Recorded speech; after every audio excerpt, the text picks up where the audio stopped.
Well, welcome to the new VOE cast. We have extended the presentations to now having two persons on stage to do more like an exchange. We have the pleasure today to welcome Thierry Kun. Thank you, Rachel. And we're going to spend an hour debating on the trends and what it takes to make a transitions between different industries. And all this condensed experience will come from our guest speaker today. And I'm going to let Thierry introduce himself. So I'm very glad to be here, Rachel. So I've been in Hong Kong now for 14 years, originally from France, where I grew up. My family migrated from China, and I think this really helped me to create and curate the person that I am now. I had different lives since I'm in Hong Kong. Mm-hmm. I had a life as a recruiter, then I moved in-house. I grew in banking for almost 10 years. More recently, I did a transition in talent acquisition with Rosewood Hotel Group in the world of luxury hotel, where I spent 2 beautiful years. And now I'm going to do another transition to take on a head of HR position very soon in a new company. So I'm very happy to be able to share more about my experience, what I did, how I went through that, and answer any question that you have. Good.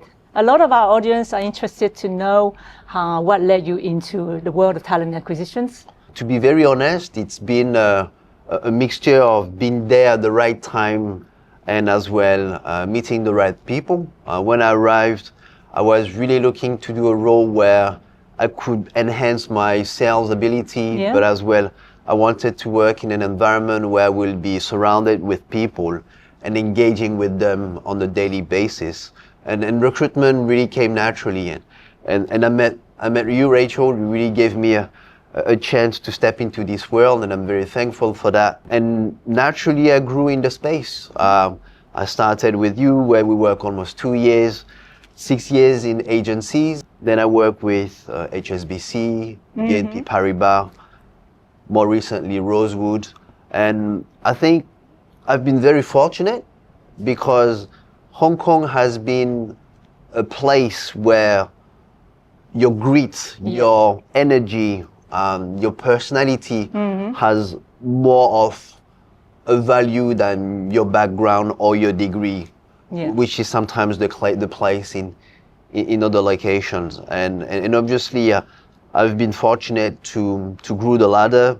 I started as a young researcher, and in my last recent position, I was the global director of talent acquisition. So, and all of this in 12, 13 years, you know. Yeah.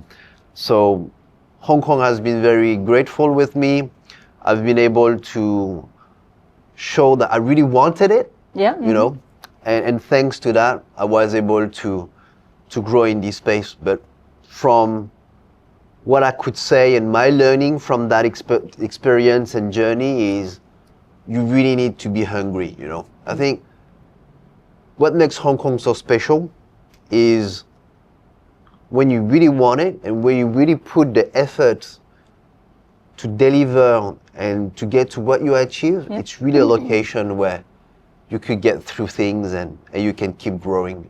I would never thought when I was in France that I would be in the position that I am now, and especially doing a podcast with you today, you know. Well, it's an honor for me to have you here, especially having seen you grow your career and doing so well. I'm actually very proud. What I want to cover is perhaps letting people know what it's like to come from an external recruiter and going into an in-house. This transition is quite a myth for a lot of people, even for myself, you know, having been purely an external recruiter, what it's like to make the transitions, what attracts you to go into this, and what would be perhaps the challenge, you know, and is it worth to go on the dark side? So can we cover that a little bit? Sure. There's a lot of things that are unknown where we're still in the agency space, okay? We don't see what is all the background story that is happening on the other side of the firm that appoints you. Yes. And that was the really first thing that was sort of was revealed for me, because, you know, when we are in the agency space, our focus is to please the client. That's right. Find candidates, speak with candidates, send CVs, and make sure that it goes through the process. But sometimes we don't know what's happening in the background. What are the conversations? what it is, the admin, the strategy, Yeah. etc. And this is Do you recall how you felt when you got your first, in-house job? my first in-house job. I was like, where am I? What is happening? Because there's so much information that you need to digest very quickly. We don't see all the journey about why is this headcount now. Sometimes we just say, hey, help us to recruit, deal with that. And that's the agency world. But you don't understand all the story that is behind that. The story of the headcount, who needs to be involved around that, the conversations, all the offline conversations that you need to deal with. And when I was in-house, this is where I learned more about how to engage and navigate in the corporate environment. Because in agency is usually a bit smaller and it's as well more friendly and more direct. In the world of corporate, you need to elevate your position. How you engage with senior stakeholders, how they see you, and what can you bring from a value perspective. And that's really what I learned to grow, is obviously who are the people you're going to be engaging with? What is their power within the organization? Some people think they're big, but sometimes they don't really have a voice on the table. You could have others that could be quite discreet, but they are really the people that press the button and make the chop on the paper to get things validated. And this is what I learned during my time in HSBC. And you know how HSBC is a large organization with lots of layers. So you need to really navigate through those individuals. And then, obviously, when you have identified your candidate, how do you keep them warm? How do you tell them the story about the company? How do you want to onboard them into the firm? So then they already start visualizing themselves working with you. Because what you don't want is them to stay with the company they are resigning from.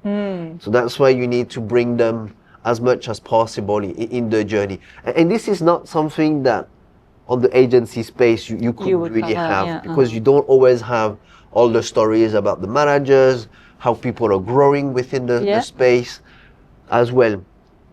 What is next for them? And that's what your job as an in-house recruiter is. It's more than storytelling. It's really onboarding you into the environment, into the culture, and visualizing yourself what is next. I see a lot of people performing external recruitment coming to me and asking, should I make the transit, etc. I guess if I'm listening to what you're saying, moving into in-house is really, you better know more about yourself and your people skills before you make the jump. Is this something for you? Is going in-house going to elevate your people management skills rather than the technical skills or the hunting skills? I think what is important is, and that goes for everyone that is looking for a change in their career, is what is it for you in the current company that you work for? And what are you looking for next? And if the current company is not able to provide it, then you need to start exploring what is there outside. Engage with your network, try to find mentors, discuss with peers or individuals working in the industry that you're curious about, so they can really help to tell you a bit more of what is happening. Many people, sometimes they do the jump and it doesn't work out for them because they either didn't do enough due diligence on the environment they want to work in. They only saw the glamorous aspect about the industry without doing a lot of the research. I think what is key is identify the environment that you want to work in, do as much research as possible, speak with recruiters like you, try to engage with people within the industry. When I moved to Rosewood, what I did was a lot of research. During my notice period, obviously I was still working, but during my off time, I was spending my hours reading about what is the competition, the jargon, what are the vocabulary that we use there, who are the key people in this industry, the CEOs of each of the hotels, so then when you come in, obviously they will see you as the new guy that doesn't come from the industry. But if you start engaging and talking already on day one, day two, with the same vocab, you understand the environment that you're in, you obviously get immersed very quickly, Yeah. and they take over the new guy picture that they could have when they see you, and they already trust you as someone that is stepping in this world. Of course, there is a lot of work that needs to be done from you when you transition. My advice is don't expect people to feed you. Always hunt for the information. Always look for what is the best aspiration that you could find, the best people that you could connect with, so you can really get adapted as fast as possible. You know, the world that we live in now, it's very self-centered, and not a lot of people have a lot of time to give to you. So try to get as much as possible by yourself. From your experience, you've been doing external recruiting for so many years now. Did you see any changes, or can you tell us how in-house recruitment has evolved since then? I think across the last 10, 15 years, the world of recruitment has tremendously evolved. Yeah. I think when we both worked together, we didn't have a lot of companies with in-house TA function. You still had a lot of HRBPs, directors doing recruitment as well. So the recruitment function was not as sophisticated as it is right now. Right. Hence, we had so many recruitment agencies that, and so many boutiques and smaller shops that could open from one day and survive and grow. But with the elevation of technology, obviously LinkedIn has grew in such a space that nowadays anyone that has LinkedIn could help and engage on recruitment activity. And on top of that, ATS, application tracking system, grew as well. In-house TA got more and more structured, and you had in majority of the companies an in-house functions that is really dedicated to do recruitment, which means that it leaves less space to external agencies where they really need to elevate and step up a bit more on their approach. Client servicing, Market mapping, pipelining, being more proactive, and as well helping us to not only sometimes see things from an external lens, but sometimes as well to help us internally as well, how the people they could bring in could really complement or help us within the organization from a talent management perspective. Nowadays, you see that AI is going to be taking more and more space in recruitment, and we see more and more companies implementing that, especially in volume recruitment, where a quick CV screening is needed from the system, and they will tell you yes or no. Can a human behind that validate and go ahead and interview? And you know, this is going to be taking many hours out from the recruiters. Are you seeing it already when you came from banking, or you're also seeing it in luxury? We see it in banking, we see it in the hotel industry as well. Right. I'm going to see it in the luxury space as well, but still pretty much on the junior space. I still believe that on the executive level, we need a human touch to make sure that we understand the profile. You know, the CV tells a story, but why we pay an agency is to tell us what is behind the story. Behind the stories, What happens? What is the personality like? How is this person going to be evolving in my environment? Soft skills, how this person is going to be helping us to grow. You know, and I think that's where the value is as of now.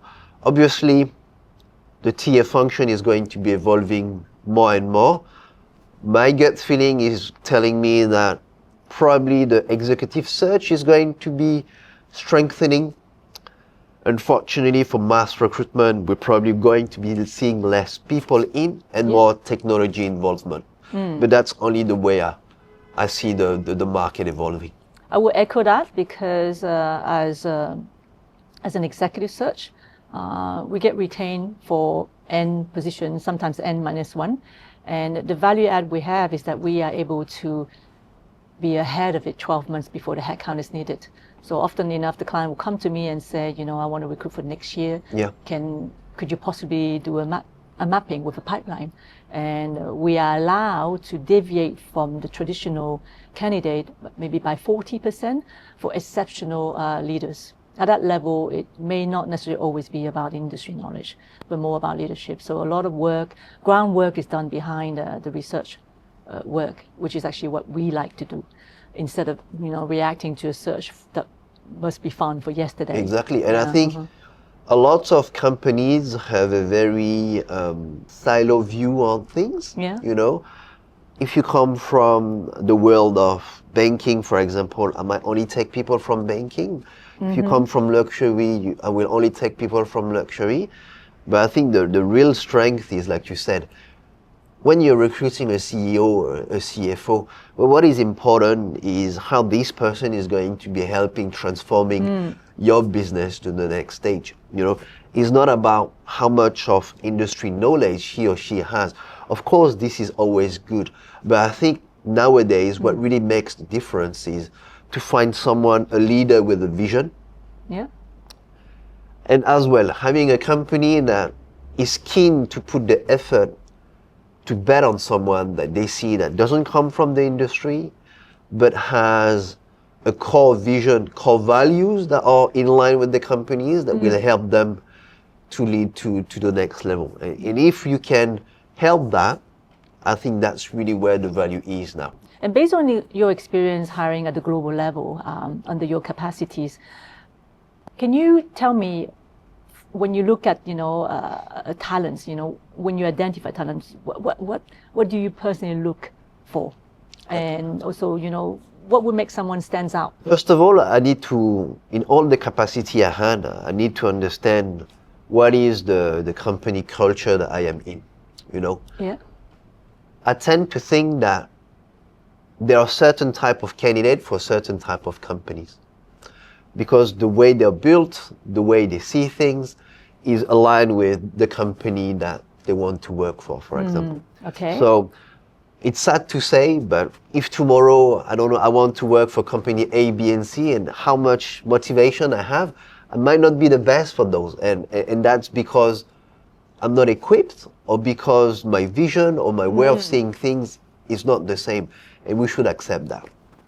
When I'm recruiting and when I'm looking at candidates, first of all, it's how they present, how they see things, how they are thinking, and how is their brain really building and constructing a vision or something that I want them to be part of. Because I was recruiting at the executive level, I don't really only need someone that is just technical, I really need someone that is able to do storytelling.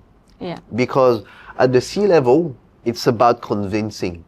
It's about making sure that the audience that you're going to be dealing with are going to be thinking, I can give the keys of the house to this individual, and it's going to be going very smoothly. And how they are able as well to bounce back when there are difficulties.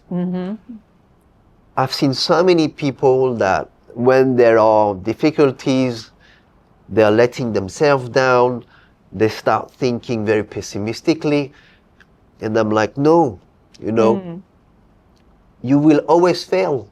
Failure is part of the journey. But it's because you fail and bounce back that now you become an interesting candidate. That's right. It's how you bounce back, how you turn a difficult situation into something that resulted from revenue, resulted in market share, resulted in better engagement with your people, And people sometimes don't understand that, because they only focus on the negative aspect. Yeah. And they don't see that the positive of that. And I think that has been my journey as well. I've always wanted to focus on, no matter how where the people were with me, no matter how where the project I was working on, I was always focusing on what is it for me, what I can really take it on. So I'm learning, and this makes me a better professional, a better individual, and then it can enhance my career and my journey. And that's something that I could sell, or I could help someone else as well in the future, And if we could have more people with this vision, we'll be living in a better world, I think. That's true. And that's why I want you to give, advices. If you have any tips for a candidate, applying for their first meeting a talent acquisition director, such as yourself, what tips would you give that person? For me, what is key first is, I'm not sure if I should say that. It's like when you're dating and you're going to identify a partner. When you go, you don't just come to the meeting without knowing who is the person you're going to be speaking with. Yeah. Mm-hmm. You try to understand, what is this person doing? What is the environment of this person? And obviously, in our context, what is the company, right? Don't come in thinking that this person is going to be saying everything to you and coming in like a blank page. And that's the rookie mistake to do. My advice is always do as much research as possible about the individual. Because first. You want to connect as an individual. Right, okay, You want to see if this is someone that you could be working with as well, right? Does this person has the value that you could connect with? Yep. And then look at the team structure and try to understand the team that you're going to work in. How is the structure? Yeah. Who is doing what? And what can you really bring in? Because at the end, it's trying to identify if the skills and the capacity, the capability that you have is going to be relevant to the company, the team that you're going to be joining. So skills matching. Skills matching. And I always believe it's always best if you're not 100% there. It's best when you're 50, 70% there. So that you can learn. Because you can learn. If you're already 100% there, you come in 6 months, you're bored. 1 year, you're like, what's next? And companies, they're not going to be here saying within 6 months, you're going to be the next. Or within 1 year, we're going to be rocketing you to the next job. Yeah. Usually we expect you to be there, especially if it's a senior seasoned position, we expect you to be there for at least 3 years, why not 5? Yeah. So we need to see how you're going to be growing within the space. So always make a lot of research. Okay. And be curious. Curious, I think what I love the most is where people were curious and they wanted to know about me, how I got there, what makes this company special, and how I would see myself working in. And as well, like in any date situation, don't come in a position where you feel that you are inferior. Always come in a position that we are equal. Equal, and it's an exchange. In this exchange. I'm here to see if you're the right fit for me, and you're here to see if I am the right fit for you. These are all very good tips. Yeah. And if it doesn't work at the end, that's fine. There's probably another person I can date.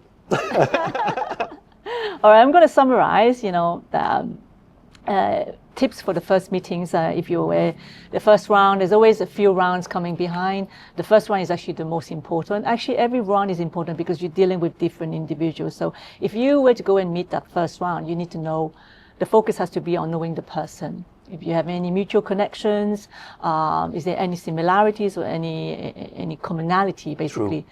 And then start the ground at the equal level and say, I want to know more about your challenge as an in-house person, yes, etc. And then make the connections. And to add on, I think a lot of people make the mistake to think that the recruiter is just a step. Yeah. But they don't understand that he's your voice within the organization. Right. If you're technically good, but you treat the recruiter like someone is just going to pass my CV, he will pass your CV or she will pass your CV if you're good. But this person is probably not going to put as much emphasis compared to someone that really showed the warmth, really showed the values, maybe technically not as astute, but they believe that this person is someone they could work with. And this recruiter is really going to be making sure that going the extra miles for you. You're going to go the extra mile. Right. I say a lot of people go into the interviews and they tend to focus on the job specifications, the team structures, etc. But I agree with you that the first person is deal with the human first, and then you can deal with the technicalities because we assume that you can handle the job. That's right. And I also agree that you should not be 100% already ready for the job because you need to you pay to learn as well. So if you bring 60 to 70% of skill sets, it's a comfort zone for both parties. Exactly. Yeah, because there's room for us to develop you, and you feel like, I'm also learning as well. Yes. So you've led a lot of high-performing team. I want to know what has been some of the biggest leadership challenge, if we can talk about that. I like to hear that a lot of companies, they always say, we have the best performing team, etc. And which is right. It's good to have performing team. But through my leadership journey, there's one thing that I learned is you don't need all stars. And I think it's a mistake to think that you need all stars in your team. Right. I always take an analogy to football. In football, you have 11 players on the field, and then you have subs. Let's say in my team is the 11 players. You have the goalkeeper. He might not run at all during the whole game, but he makes very good save. And you have another one. He is running all the time, but he doesn't score. He doesn't do decisive pass. And you see him, he's running all the time. And you have the striker. He's just waiting for one occasion.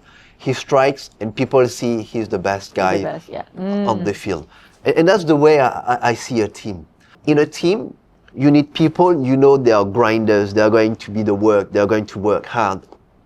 And they're just happy doing that. But they need to start at 9, they need to finish at 6. You have others, all they want is light. All they want is key projects. All they want is be surrounded with senior stakeholders. You need to identify them. And you always need the right mix of that. So in your team, no matter what happens, you have your key guy that you can push because he wants the light. He or she is going to be delivering on your key projects. The machine needs to run. You have your key players that are still doing the hard volume, and they're okay with that because they don't want the lights. They want their regular hours, etc. And leadership is that. It's about identifying within your team what is it for them. What they like about what they like. I'm not going to be exposing my 9 to 6 person to a high level project that is going to be working late, time difference because it's global, etc. And that's going to be a mistake. Except if this person is telling you, okay, now I want to get into a new stage in my career and I want to be better exposed. And it's through your conversations as a manager that you need to spend time with them to identify what is it for them within 6 months, 12, 18, and have those conversations ongoing to see if there's a evolution. Yeah. I saw my career very differently when my first son came in. And that's where I transitioned from agency to HSBC. That was my first trigger. My second kid came in. I said, I'm very happy in BNP Paribas. I don't want to move and I want to grow within the company. Different stage of your career happens. Where I transitioned, my kids grew up. I felt like I wanted a new challenge. I felt I wanted to do something that I would be ready to spend more hours and more time. And this is when Rosewood came in. Can you recall a big challenge in your leadership that you can narrate to us? You always have good stories about the good. I think it's important to remember when something mark you and this is where you learn, right? Obviously, sometimes you need to deal with staff that are not performing. And then you need to think about this person's personal situation. You need to think about the company as well. You need to think about you as a manager. And sometimes you're like, okay, how do I manage this? Because I am representing the firm. I'm representing the company. Yeah. And it's important I'm making decisions that are going to be sustainable for us as a team, but as well to make sure that it works for the company. For me, I think as a leader, the toughest decisions I made were when you had to let go of unperforming people. Obviously, you always try to think of you as a manager because these are your people. And you need to reflect, what did you not do right? Was it all about you? Was it about the other people as well? Do you think it's because they didn't integrate well to the company? So these were the tough moments that I had, that sometimes you have to make the decision that you have to unplug and we have to move on with someone, you know? Yeah, I like that very much. You talk about different milestones, etc. When the first child arrived and when the second child arrived. If you summarize everything now and you're still pretty young and early in your career, how do you personally balance your personal life versus your professional life? And what advice would you give to a lot of people that are in that sort of runway career development? I think, first of all, and I want to add that you are on a global position, exactly, which makes it even more challenging as well. I think what is important is when you are in your career, it's always good to try to plan as much as you can. Okay. Obviously, life is not something you can plan, but try to have as much of a view of where you want to go. The kids was an early discussion with my wife, and already, and we knew that it was something we wanted, but I wanted a career as well. Yeah. So I had to decide and discuss where we need to have this to happen, so it would not disturb too much my career. The move in-house was a move because I knew that when I had my first son, I would be able to have a bit more time with him because it was a Hong Kong-based position. I knew that it would be very busy, but the working hours would be more steady, and I would be able to work it out. When my daughter came in, she was already at a certain age. I knew that my son was already quite mature and independent. I could take on more on my day-to-day and on my work. It's always difficult to define when is the right time, but always try to plan ahead. When do you want to move? Discuss with your partner. When to commit to a child. When to commit. When it could work out. When is the right time to move or not? So I want to ask you questions. You have switched from banking to luxury hospitalities. Can you share the journey? I think first of all, I need to say that I've been very lucky and fortunate to have been able to go through this transition, because I know how rare it is to be able to find the right timing. And I believe the timing needs to be always there in order to go through this move. Because the company needed at that time a specific type of profile. And in my case, they wanted someone that could come with a more structured approach, someone that could build process, put standard in place, etc. And this is what is really in banking, you know, the compliance aspect, how to work on internal control, obviously on top of learning talent acquisition. So this is what I could bring in. So in any type of transition, you always need to identify what would be the key skill set that you believe could be transferred. Okay, obviously you would believe this is transferable. I think what is more difficult is to find the hiring manager that believes that. In my case, I was really lucky that mine saw that I could really bring and transfer all of that technicality into hospitality. And as well, in my space, I was looking as well at after retail banking, so there is a people element that could be quite similar to the world of hotels. My parents used to run a restaurant as well, so it's an environment that I have been in when I was a kid. So I understand how it is to work in the world of service, to understand what clients are expecting, the level of quality we should be delivering as well.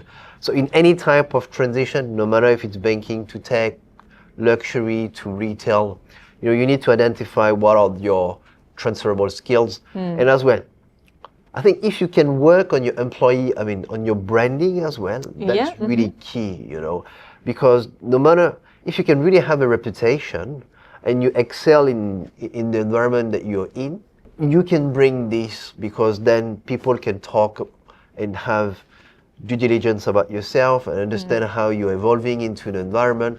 This helps you as well to transfer into a new industry. Yeah. It's more like trying to do good so that you can have your own personal branding so that at some point people will have the ability to exactly mention yourself. and build your network. Your network doesn't need to be singular into one industry. If you can really extend it to others, then you know how someone talks about you in a good way always help to move in the application journey, right? In your experience, what makes a good talent acquisition director versus to a great talent acquisition director? I think for me is how much you want it with the candidate, I think a lot of people see this job just as a transaction. Yeah. I have a job to fill, I have someone to put in, and I need to find someone. That's the base. That's part of the job. Those that really make the difference are the individual that really care, that really put the emphasis on knowing who is the candidate, who is the person, and who really can visualize how this candidate and the company can work together with the manager, etc. And that's what I was always trying to teach to my recruiters is we are the first entry to a company. We are the first smile, we are the first phone call, the first meeting. You need to make sure that they have a memorable experience with you too.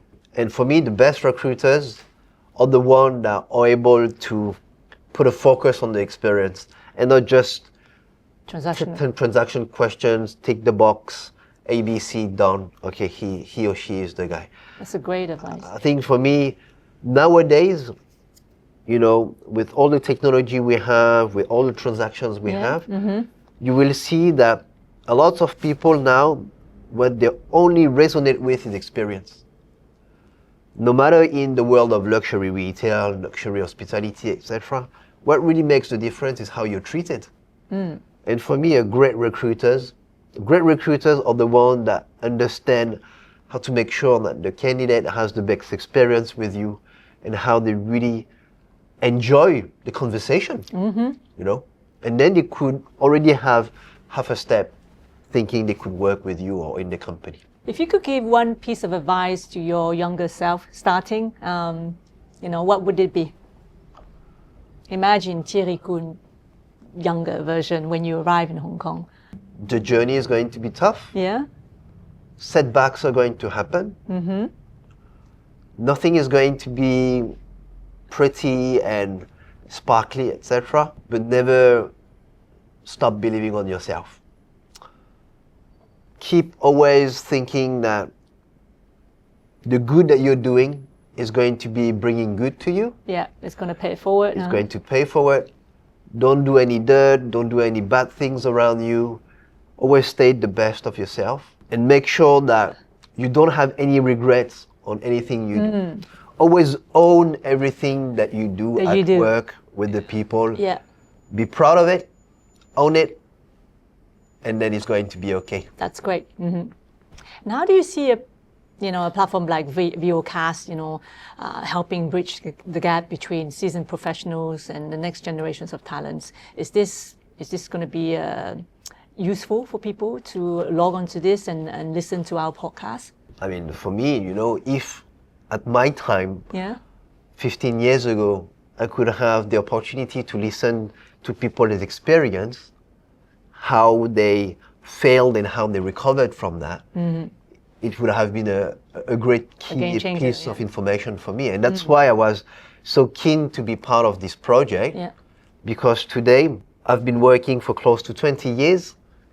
And I'm able to share something. I'm able to share my experience, my journey, my setbacks, what I failed, what I did well, how I grew into this space. And hopefully this can help other people to avoid doing these mistakes or to potentially see what could happen in certain situations, because when we're young, the only thing we have is our hunger, our attitude, our smile. We don't have a lot of skill set. We don't have of technical skills that we could provide. But what really makes you when you're young is how curious you are, how much you really want it. And if you can have that, plus the VOE, the VOC, the questions that we are sharing here, then you start building a database of information that when you see a situation happening, you say, oh, I heard that there. Maybe this is the way I should behave rather than just being myself. Doing this, And that's what we want here. It's to be sharing expertise, experiences, so people understand that a journey, a career is not just only going up, and being beautiful. It's a matter of failing, recovering from it, speaking with the right people. The surrounding is important. I think that's something I want to share as well. Your success is not only about you, but it's about the people that are next to you. Yeah. People that you listen to, people that gives you advice. It could be your family, it could be your partners, but it could be peers from the industry, it could be your ex-managers. These are the people that you should be surrounding yourself with, and they will be helping you in making decisions. At the end, you're the one who makes the decisions, but they are different voices that can help you digest, construct your idea on what you want to do and how you want to do it. Well, this is very well said. I hope that all the sharing you've made today will allow people to think through that they should not be alone. If you're starting a new job and you need a mentor, you should reach out to a mentor. And this brings the questions to how open would you be with your wide experience to offer mentorship to people starting in a new role? For me, I'm already doing it right now. You are? Okay. I'm already spending time with people in helping them in their journey. I'll give you an anecdote. Recently, there was a Belgian couple that just came to Hong Kong, and my wife and I, we were giving away furniture. So we gave it away, and I delivered to him. And we had a quick chat, and he just told me, I'm just in Hong Kong. I'm trying to find my first job, etc. And I said, hey, I spent an hour with him. Oh. How he should work on his CV, how he should pitch himself. I introduced him to some people, and he found a job. That's great. He found a job in IT for a French retail company as well. And I was like, sometimes you can just spend an hour of your life and you can really transform someone's That's the pro bono journey. idea. That's very good. And that's why I'm liking doing recruitment. That's right. Is because you can bring such a game changer in someone's career and journey. I think a lot of people could benefit from reaching out to people like yourself and then get some advice if they're starting a new role. And more than happy to do that. Okay, good. Now, lastly, what's one mantra, mindset, or value that have guided you through your career? I think we've touched a little bit on that, but I want to have that mantra. What keeps you going and makes you successful? For me is always keep thinking on doing the best and the good. I believe that if you do some things with the right intention, you do it right, you do it good, even though it doesn't happen, it's not as successful as it is, because you put the right intention into it, it will come back positively later in the future. That's very good. Well, I want to thank you, Thierry. It's been really exciting having you with us. 20 years since you've come to Hong Kong, and I've seen you grow. And, you've not disappointed me in any way. We've stayed in touch every single time you change. You've never failed to reach out to me. I was actually very impressed. And I also was quite curious that someone at such a young age with such a decisive mind have managed to plan his career plus his personal life so well. And I think this is the way forward. There should be no hazard. Everything should be well planned and discussed so that you can have a very smooth sailing career. Thank you, Rachel, and for have having time to me. pay forward as well. Exactly. Thank you for having me here. I think for me, a last note is this success would not have been there without the first hand that you lended to me. And that's why I was so keen to be here. Because this journey would not have started without you. So thank you, Rachel. But you've earned it. Thank you very much.